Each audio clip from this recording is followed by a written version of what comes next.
Good afternoon and welcome to my video. Have you guys heard of the new medication Cobenfy? It was approved in 2024. It is a schizophrenia medication, and apparently it works different from the other or from antipsychotic medications that have been on the marketplace for decades.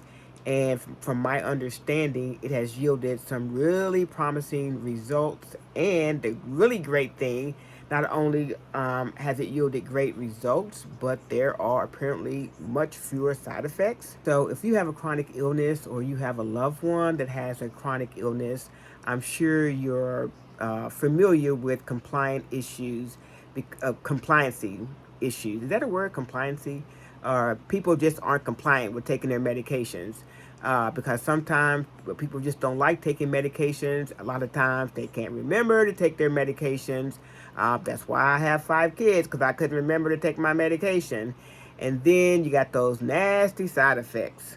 So antipsychotic medications in particular, they can be really treacherous and include stuff like massive weight gain. They can affect your vision. You can get tardive dyskinesia. You can be lethargic. And in long-term use, you might end up with heart disease, diabetes, and just a whole bunch of other stuff. So I take a blood pressure medication, and I didn't even. First of all, I didn't read that piece of paper that comes with the medication that tells you all the potential side effects. So when my ankle started hurting and it was swelling up for no apparent reason, I didn't even make the connection that it had something to do with the blood pressure medication I was taking. So I do want to say, or I want to take the time and stress this. Please do not stop taking your medication or change your medication based on anything that I say in this video. Discuss changing medication or stopping medication only with your healthcare provider. So back to my blood pressure medication, just real quick. I'm not going to harp on that too much, but I didn't realize that my ankle was swelling up. It seemed like it was just out of the blue. I didn't make the connection to the medication until one day I was hanging out with a friend, and she just happened to mention that she had changed her medication because her ankles were swelling up. And so I was like, whoa, that's been happening to me. And so I did not go to my doctor and talk about changing medication. I just decided that, hey, you know what? I think that I can wean myself off medication if I eat better, don't eat out, cut back on red meat, I love salmon, so just add more salmon to my meals during the week, maybe drink less wine, um, you know, cook at home, bring my lunch to work. I'm retired now, but at the time I was still working. I figured I could do things. I don't want to go to my doctor, switch medications, and then or have them increasing medications, because it seems like to me, a lot of the times doctors do just want to take your medication. They want to give you a pill, and if that pill that you're currently taking doesn't work, they just want to increase the dosage or put you on another one. And I was just thinking to myself, I'm just going to be holistic and try to do this on my own. But at the end of the day, I really wasn't steadfast about changing my diet as much as I really needed to. Not that it can't be done, but you just have to be dedicated to actually changing your diet. And so, as they say, hypertension can be a silent killer because a lot of times there are no symptoms. So I was, half taking my medication, and then things were happening again.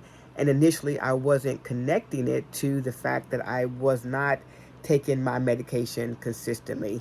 And the stuff included stuff like things that was happening. I played tennis, and I would be playing tennis singles. It didn't happen so much in doubles, but when I was playing singles, as soon as I started playing, it was embarrassing because I would be out there literally gasping for breath as soon as we started playing, and it was embarrassing. But again, I didn't make it. I didn't make the connection that this was all because my blood pressure was going up. I figured if my blood pressure was going up, I would get a headache, because that has always in the past been the sign for me that my blood pressure was too high, because I had a headache. But at first, I wasn't getting a headache, just, gasping for breath. And that included when I was at home going up and down the stairs. I'd be panting when I got to the top of the stairs. But then one day I played tennis. I went home. I took a nap. When I woke up, I did, in fact, have a headache. So I brought out my blood pressure cuff, took my blood pressure at home, and I seen how high it was. And at that point, I decided to get back on my medication and take it as prescribed. And if I continued having the swollen ankles, then I would just go to the doctor and not get them to increase it, but just um, I don't know, maybe even change it to something different. But miraculously, I have not had that pain in my ankle since I went back to taking the medication according to the prescription. I want to say this: I'm not a super religious person, but I am a spiritual person, and so my church is participating in 40 days of prayer. My church that I belong to is also participating in a 21-day Daniel fast. I'm participating in both.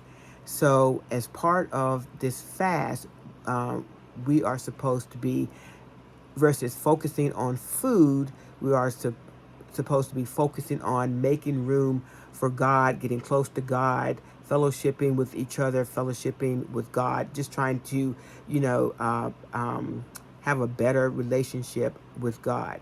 So, with that, um, for 40 days, they have been, and at the end of, and they will continue on for a total of 40 days. Every morning at 6, the church, one of the pastors leads a prayer. The whole thing takes probably less than 10 minutes. And I really like it, especially when some of the female pastors in particular just do a really good job of leaving you with some great nuggets that you can use throughout your day. And if it's really good, you can use it throughout the week. And so one of the male pastors actually spoke a couple days ago, and what he said really hit home. And I'll tell you exactly what that is. This particular pastor, I didn't know this person's name, but I had heard of this stunt before in the past. But Nick Walenda is a world famous daredevil and tightrope walker.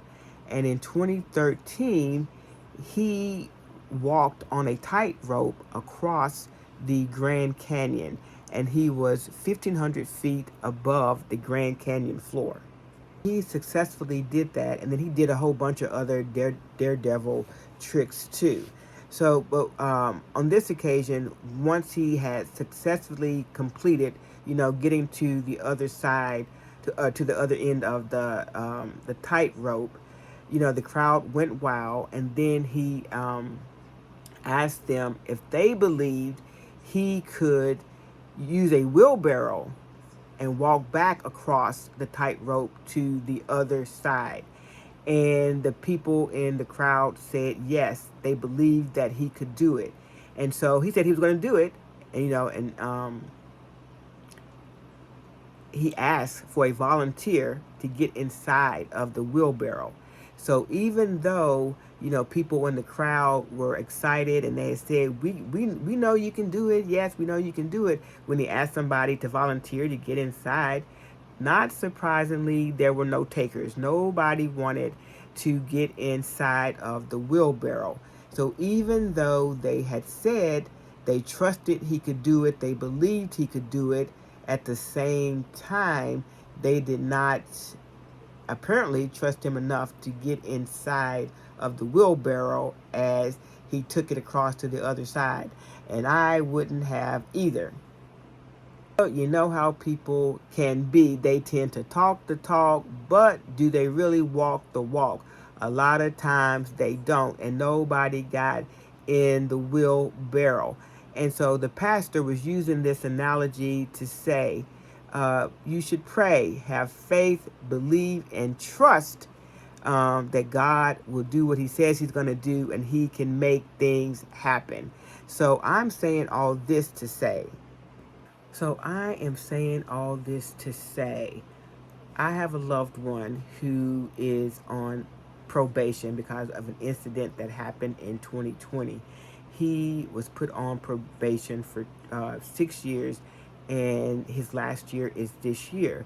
And I have been worried that when his probation ends, that he will not be medication compliant, that he will go off his medication, and then we're going to be thrown into this whirlwind of chaos that you can get into when you have a loved one that has a serious mental illness. I don't want to go back to that chaos. So I have been worried about that. It keeps me awake. It keeps me awake at night. Um, and I've been worried about it. But at the same time, I say that my motto is change what you can change, accept what you can't change, and have the wisdom to know the difference. But have I been talking the talk? And for the most part, I have. And I need to do something different. I need to walk the walk. I need to get in the wheelbarrow. I need to pray. I need to pray. I'm not saying I'm praying because there's no cure for schizophrenia, but I did pray. I did pray back in 2020 when my son first went on probation. I did pray that in this 6 years that he is on probation, I pray that there's going to be research, and there's going to be, they're going to come up with a medication that actually works, and that you can take it just like you take a blood pressure medication, and you don't have all these treacherous side effects, that and that it works. And that has happened because they have come up with the medication Cobenfy. And that's what they're saying about Cobenfy, that it works and it doesn't have all these terrible side effects like the current antipsychotic medications have. So that prayer has indeed come true. So bottom line, I need to not just talk the talk, I need to walk the walk. And if I can get my son, I hope that he is willing to try a new medication. Because sometimes, as you know, when people have, as you know, you may not know, but a lot of times when people have a mental illness, it's a mental illness. So their mind has them thinking that they are not really sick to begin with. So now the child, I'm going to do what I can to convince them.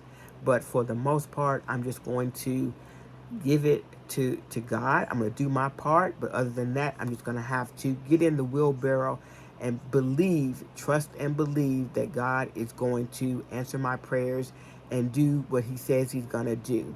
So I'm going to stop. I'm going to stop waking up and feeling dread every morning when I get up, thinking, oh my God, January is almost over. I hope this year goes by slow, because August will be here before you know it. And then here we got to go into that chaos again. I'm going to stop worrying about it. I'm going to walk the walk. So anyway, you all, thank you all for joining me and listening to my video. And until next time, take care.